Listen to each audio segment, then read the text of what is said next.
আসসালামু আলাইকুম রহমতুল্লাহি ওয়া বারাকাতুহু। প্রিয় শিক্ষার্থীরা, আশা করি তোমরা ভালো আছো। আজকে আমরা মুনসাইবের একটা বাব নিয়ে আলোচনা করব। তোমরা অনেকেই শব্দের তাহকিক করার জন্য চেষ্টা করো, কিন্তু বাব না জানা থাকার কারণে তোমরা তাহকিক ঠিকভাবে করতে পারো না। তোমাদের দাখিল পরীক্ষায়, আলিম পরীক্ষায়, ষষ্ঠ, সপ্তম, অষ্টম লেভেল প্রতিটি ক্লাসে কিন্তু তোমার তাহকিক থাকে, কিন্তু অনেকে বাবের সমস্যার কারণে তাহকিক করতে পারে। আজকে আমরা বাবে ইফতিআল নিয়ে আলোচনা করব। দেখো, ইফতিআলুল ইজতিনাব, এটা আমাদেরকে বুঝতে হবে। এই বাবের আলামত কি? আমরা এই বাবটা কিভাবে চিনব? যখন কোনো একটা সিগা আসবে তখন আমরা এটা কিভাবে চিনব, আমরা কিভাবে নির্ণয় করব? সেটা নির্ণয় করার জন্য আমাদেরকে যে বিষয়টা করতে হবে, সবার আগে আমাদেরকে যে কাজটা করতে হবে সেটা হলো আমাদের আগে মাজি এবং মুজারের সিগা আমাদের বের করতে হবে। যেমন আমরা এখানে ইফতিআল লিখছি, এখন ইজতিনাবুন, এই উজনে ইজতিনাবুন আল ইজতিনাবু মাসদার থেকে, তাহলে মাজি সিগাটা কি? ইজতানাবা ইয়াজতানি, ইজতানাবা ইয়াজতানি। আমরা মাজি মুজারে যখন বের করে ফেলবো মাজির সিগা থেকে, এখন আমরা এর আলামতটা আমরা আলাদা করি। যেমন দেখো, আমরা এখানে লিখেছি কি, যেমন ইফতিআল আলিফ ফা কা আইন লাম। হ্যাঁ, এখানে মূল অক্ষর কোনটা? ফা আইন লাম। এবারে আল ইজতিনাব আলিফ জিম তা নুন আলিফ বা, এটার মধ্যে মূল অক্ষর কোনটা? জিম নুন বা। এখন আমরা যদি আল ইজতিনাব এটাকে যদি মাজি সিগা বের করি, যেমন ইজতানাবা, তাহলে আমরা কি পাবো?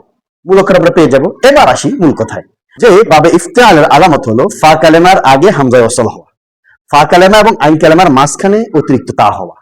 ব্যাপারে বুঝতে পারছি? ফা কালেমার পূর্বে, ফা কালেমার আগে হামজা ওয়াসল হওয়া, ফা কালেমা এবং আইন কালেমার মাঝখানে কি হওয়া? তা বর্ধিত হওয়া। ব্যাপারে বুঝতে? এবারে দেখো তোমরা, এই যে আমরা এখানে যেভাবে লিখেছি আলিফ ফা কা আইন লাম, তাহলে ফা কালেমা এটা, এই যে এটা, এটার আগে কি হলো? আলিফ হলো। এরপর আইন কালেমা এটা, এটার আগে তা হলো। এরপরে আলিফ জিন তা, এখানে হলো কি?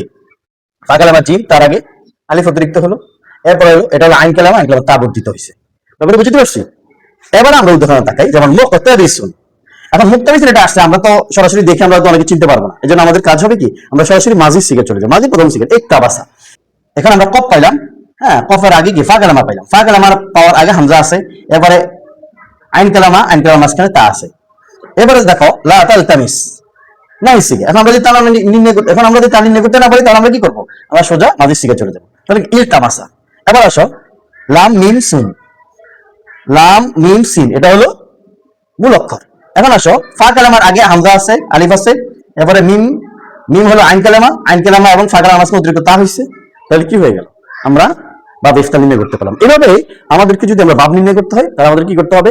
যেই সিগায় আসুক না কেন, আমাদেরকে সোজা মাজি এবং মুজারে চলে যেতে হবে। মাজি সিগা থেকে আমরা আলামতগুলো নির্ণয় করে আমরা বাবটা বের করে ফেলতে পারি। ব্যাপারটা আসলে তোমরা বুঝতে পেরেছো? আশা করি আর সমস্যা হওয়ার কথা না। এটা নিয়ে তোমরা প্র্যাকটিস করবে, কোরআন শরীফ খুলে খুলেই এই বাবগুলো তোমরা বের করবে। বাবে ইফতিআল তোমরা বের করবে, এটা খুবই গুরুত্বপূর্ণ একটা বাব। অনেক সিগা আসে যেগুলো বাবে ইফতিআল থেকে হয়। তো ঠিক আছে, আজকে পর্যন্ত। তোমরা ভালো থাকবে। আসসালামু আলাইকুম রহমতুল্লাহি ওয়া বারাকাতুহু।